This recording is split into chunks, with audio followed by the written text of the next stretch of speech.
30 জনের দাওয়াতের প্রস্তুতি আমি কিভাবে নিলাম আর কি কি ফুড আইটেম রান্না করলাম আর দাওয়াতের আগে কি কি প্রস্তুতি নিয়ে রাখলে দাওয়াত অনেক বেশি ম্যানেজেবল হয়ে যায়, তো সেইটারই একটা ছোট্ট নলেজ বা আইডিয়া দেওয়ার জন্য কিন্তু আমার আজকের এই ছোট্ট ব্লগটা। আসসালামু আলাইকুম সবাইকে, কেমন আছেন সবাই? আশা করছি সবাই অনেক ভালো আছেন। আলহামদুলিল্লাহ আমরাও অনেক ভালো আছি। তো সকাল সকাল আমাকে বাজার করে এনে দিয়েছিল, তো সেই বাজারগুলো এখানে সব আমি বার করে নিচ্ছি। তো সকালের দিকে শুকনো বাজারগুলো করে এনে দিয়েছিল, আর সন্ধ্যের দিকে কিন্তু যে কাঁচা বাজারগুলো লাগবে মানে মাংস এইসব, সেইগুলো কিন্তু আমাকে সন্ধ্যের দিকে করে এনে দেবে। তো সকালের দিকে এগুলো এনে দিয়েছিল, তো এইগুলোরই আমি এখন প্রিপারেশন স্টার্ট করে দেব। তো দুপুরে যেহেতু রান্না বান্নাটা করে রাখতে হবে, তো সেই কারণে আমাকে দুপুরের রান্নার সাথে সাথে যেগুলো টুকটাক কাজ করা যায় সেগুলোই আমি আজকে এখনটাই করব। আর দাওয়াতের জন্য যেই রান্না বান্নাগুলো আগের দিন করে রাখবো আমি, সেগুলো কিন্তু সন্ধ্যে থেকে করব। তো আজকে দুপুরে আমি রান্না করব হচ্ছে ডিম, আলু আর ফুলকপি দিয়ে একটা জাস্ট তরকারি, আর তার সাথে সাথে কিন্তু অন্য সমস্ত যে কাজগুলো আমার দাওয়াতের জন্য করতে লাগবে সেগুলো কিন্তু স্টার্ট করে দেব। তো এখানে আমি ডিমটা সেদ্ধ বসিয়ে দিয়েছি, আর এই যে ফুলকপি আলুগুলো কিন্তু কেটে রাখা আছে। তো এগুলো আগে আমি ফ্রাই করতে দিয়ে দিচ্ছি। ফ্রাই করতে দিয়ে দিলে আমি বাকি অন্য কাজগুলো করতে থাকবো। তো এইদিকে আমি আলু, ফুলকপি, ডিম এইগুলো ফ্রাই করে নিচ্ছিলাম, আর সাথে সাথে যেই বাজারগুলো আনা হয়েছিল সেগুলোও কিন্তু একটা একটা করে জায়গায় তুলে দিচ্ছিলাম।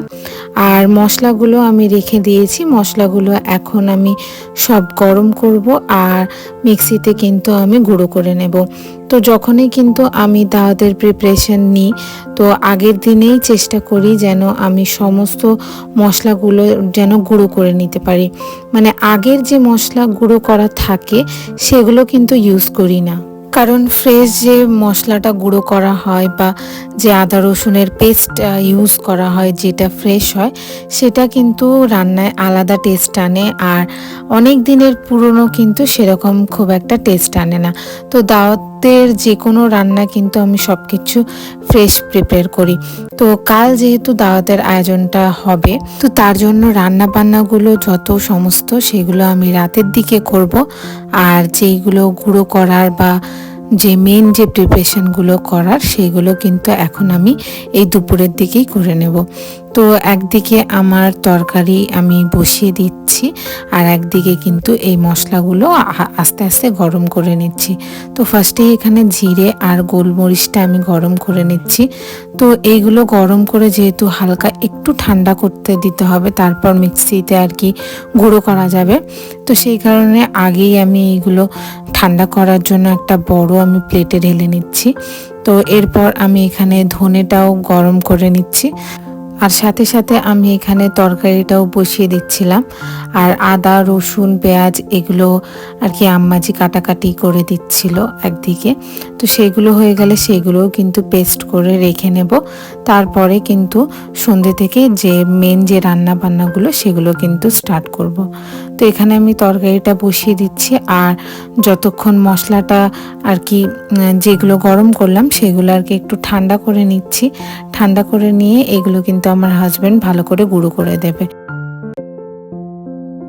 তো তরকারিটা আমি ভালোভাবে কষিয়ে পানি দিয়ে এখন ডিমগুলো দিয়ে দিচ্ছি। তো ডিমগুলো দিয়ে একেবারে আমি এখানে চাপা দিয়ে দেব। তো যতক্ষণ এইটা সেদ্ধ হবে, আর এগুলো সেদ্ধ হলেই কিন্তু তরকারিটাও রান্না হয়ে যাবে। আর এই তো এই মশলাগুলো এখন আমার অল্প আর কি ঠান্ডা হয়ে গেছে মিক্সিতে গুঁড়ো করবার মতো। তো এখানে আমার হাজব্যান্ড এগুলো গুঁড়ো করে দিচ্ছিল। আর যেটা বললাম যে আম্মাজি আর কি আদা, রসুন আর পেঁয়াজ এগুলো সব কাটাকাটি বাছাবাছি করছিল, তো সেইগুলোই এখন এইগুলো কেটে নেবে পেঁয়াজগুলো, আর এই আদা রসুনগুলো এখানে আমি মিক্সিতে আর কি আমার হাজব্যান্ড আর কি পেস্টটা করে দিচ্ছে। আর এইদিকে আমার ফুলকপির যে তরকারিটা সেটাও কিন্তু হয়ে গেছে। এখানে আমি একবার জাস্ট চেক করে নিচ্ছিলাম যে ফুলকপি, আলু এগুলো সেদ্ধ হয়েছিল কিনা। তো এখানে আমার তরকারিটা হয়ে গেছে। আর দাওয়াত কম জনের হোক বা বেশি জনের হোক সেটা ম্যাটার করে না। তো সবাই মিলে কাজ করলে কি হয়, অনেকটা সুবিধা হয়, অনেকটা আরাম হয়। এই যে এখানে আমার হাজবেন্ড যে এইগুলো করে দিচ্ছে, উনি যদি এগুলো নাও করে দিত হয়তো আমিই করে নিতাম, কিন্তু এতে করে সবাই মিলে কাজ করলে অনেকটা আরাম পাওয়া যায়।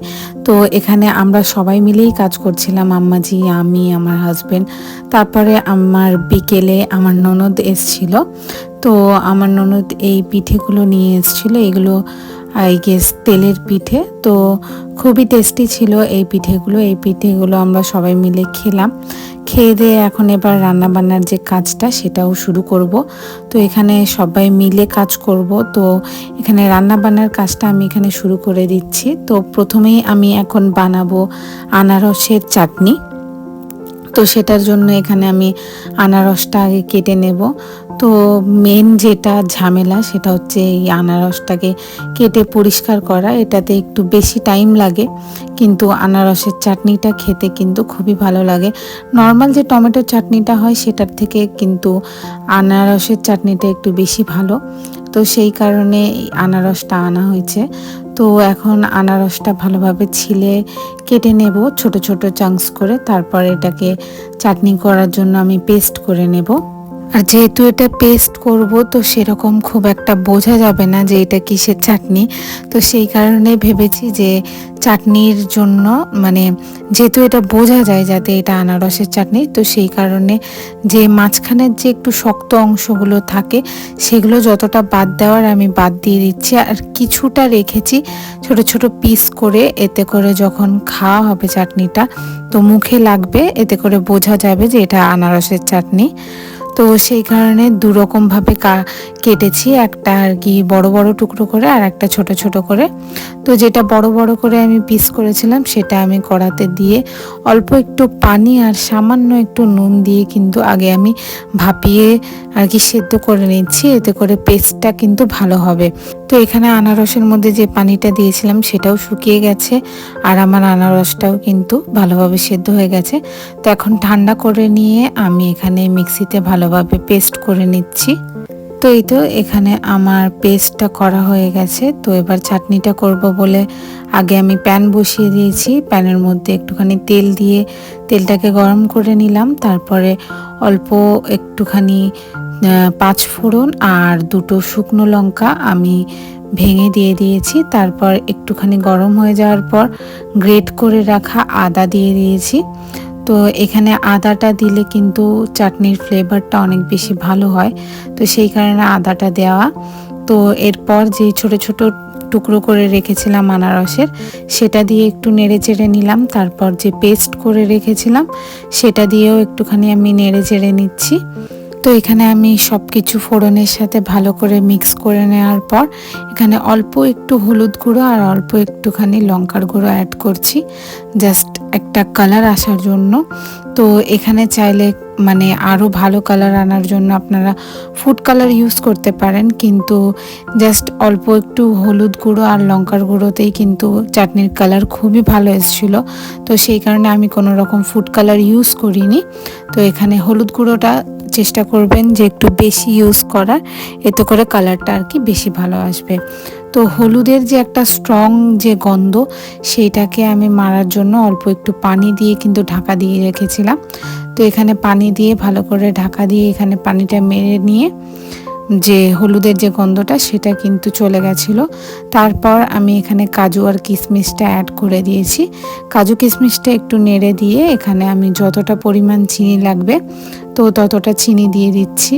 এখানে প্রায় আমি 5 কাপ মতো আর কি চিনি আমি ইউজ করেছি। তো প্রথমে 4 কাপ দিয়েছিলাম, তো মনে হচ্ছে যে আর কি কম হয়ে যাবে চাটনিটা, তো সেই কারণে 1 কাপ এক্সট্রা আবারও আমি চিনি এখানে অ্যাড করেছি। তো চিনিগুলো দিয়ে এখানে আমি আন্দাজ মতো পানিটা অ্যাড করে দিচ্ছি, যতটুকু পানি দিলে আর কি ভালোভাবে চিনিটাও গলে যাবে আর ফুটতে ফুটতে একটুখানি গাঢ় হয়ে যাবে, ঠিক ততটা পরিমাণ এখানে আমি পানিটা অ্যাড করে নিচ্ছি। আর পানিটা অ্যাড করে দিয়ে ফুটতে দেওয়ার জন্য কিন্তু আমি এখানে মানে কভার করে দিচ্ছি। এই তো এখানে ভালোভাবে ফুটে গেছে। ফুটে যখন মনে হবে যে গাঢ় হয়ে গেছে তারপরেই আমি এখানে লেবুর রসটা অ্যাড করে দিয়েছি। এটা জাস্ট নামানোর আগে আর কি লেবুর রসটা অ্যাড করতে হবে। আর চাটনিটা দেখে মনে হতে পারে যে চাটনিটা আর কি অনেক পাতলা, কিন্তু অ্যাকচুয়ালি পাতলা না, পাতলাই এরকমই নামাতে হবে। আর এরকম নামালে কি হবে যে যখন ঠান্ডা হয়ে যাবে তখন কিন্তু চাটনিটা অটোমেটিক গাঢ় হয়ে যাবে। তো এই যে দেখতেই পাচ্ছেন চাটনির কালারটা কত সুন্দর এসছে। তো এখানে চাটনিটা হয়ে যাওয়ার পর আম্মাজি এখানে চালের যে রুটি, সেই রুটি করার জন্য এখানে খামিরটা করে নিচ্ছিল। তো খামিরটা ঠান্ডা করে আগে বেলে নিতে হবে, তারপর রুটিগুলো করা হবে।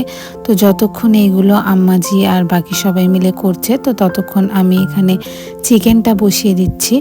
তো এখানে চিকেনের জন্য আমি প্রথমে গোটা গরম মশলা আর তেজপাতা দিয়ে এখানে পেঁয়াজগুলো দিয়ে দিয়েছি। তো পেঁয়াজগুলো হালকা ব্রাউন করে নিচ্ছি এখানে। তো এই চিকেনটা আমি মানে রেগুলার বেসিসে রান্না করি না, এইটা একটু অন্যরকমভাবে রান্না করছি। এই চিকেনটা বেশিরভাগই আর কি, এই চিকেন কষাটা আর কি বেশিরভাগ আমি দাওয়াতের ক্ষেত্রেই আর কি রান্না করে থাকি। তো হালকা একটুখানি ব্রাউনিশ হয়ে যাওয়ার পরেই যত রকমের মশলা, আদা রসুন, লঙ্কার গুঁড়ো, হলুদ গুঁড়ো, তারপরে জিরের গুঁড়ো, ধনের গুঁড়ো, নুন আর কয়েকটা গোটা যে কাঁচা লঙ্কা, সেটা আমি অ্যাড করে এখানে পানি দিয়ে দিয়ে ভালো করে কিন্তু কষিয়ে নিচ্ছি। তো মশলাটাকে আগে ভালো করে কষিয়ে নেব, তারপর কিন্তু আমি চিকেনটা অ্যাড করব।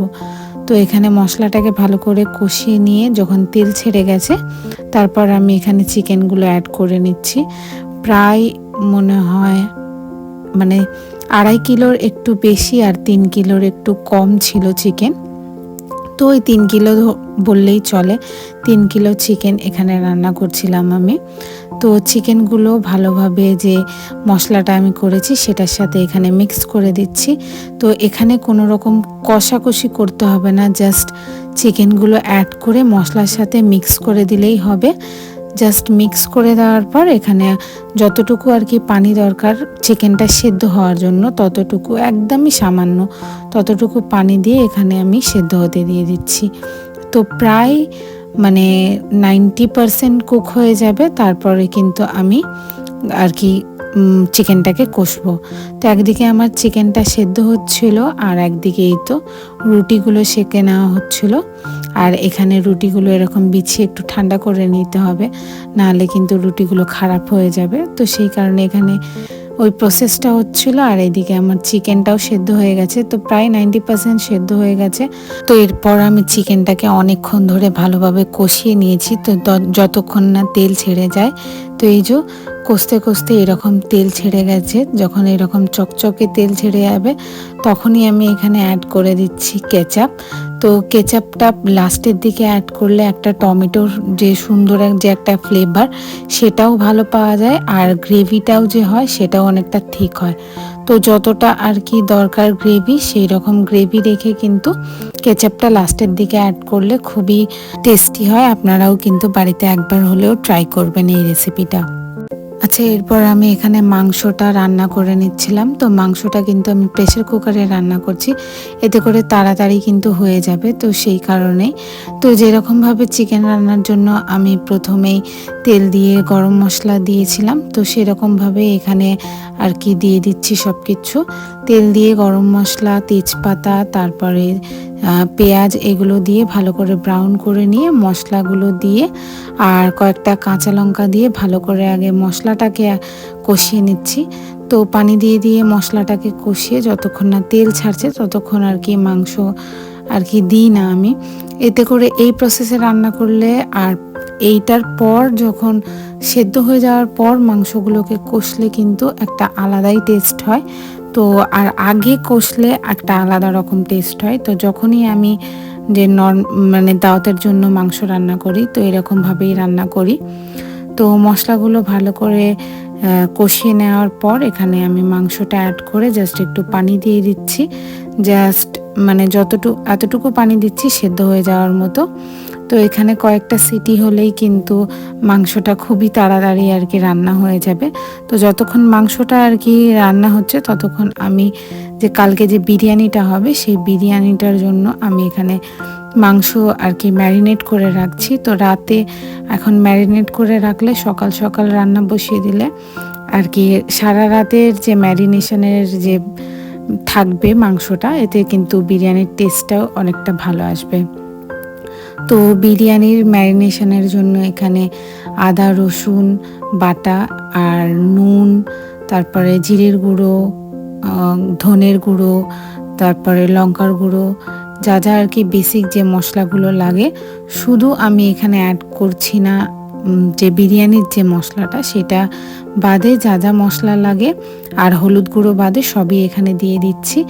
আর একটু যেহেতু মাংসটা সেদ্ধ হতে টাইম লাগবে, তো সেই কারণে এখানে টক দইটা ইউজ করছি। টক দইটা দিলে কিন্তু মাংসটা তাড়াতাড়ি সেদ্ধও হবে আর এতে করে ম্যারিনেশনটাও ভালো হয়।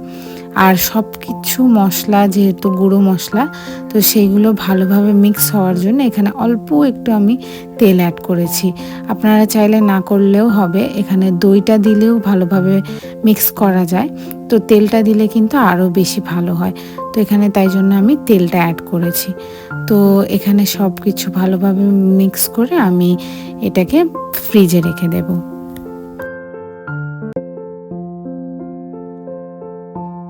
তো এখানে যটা সিটি দেওয়া ছিল এখানে সিটি দেওয়া হয়ে গেছে আর মাংসটা খুব ভালোভাবে সেদ্ধও হয়ে গেছে। তো এখন আমি ঢাকনা খুলে জাস্ট মাংসটাকে কষিয়ে নেব। তো এই সবগুলো প্রিপারেশন করতে করতে আমার প্রায় রাত 12টা বেজে গেছিলো। এখন এবার ঘুমিয়ে পড়তে হবে, তবে সকাল সকাল ওঠা যাবে আর বাকি কাজগুলো করা যাবে। তো এখানে আমি মাংসটাকে কষিয়ে নিয়ে তারপরেই কিন্তু ঘুমাতে যাব। আমার ভিডিওটা যদি আজকে ভালো লেগে থাকে তাহলে অবশ্যই আমার ভিডিওতে একটা লাইক আর কমেন্ট করে দেবেন। আর যারা আমার চ্যানেলে নতুন তারা কিন্তু অবশ্যই সাবস্ক্রাইব করে দেবেন। তো এখানেই আজকের ব্লগটা এন্ড করছি। সবাই ভালো থাকবেন, সুস্থ থাকবেন। আল্লাহ হাফিজ।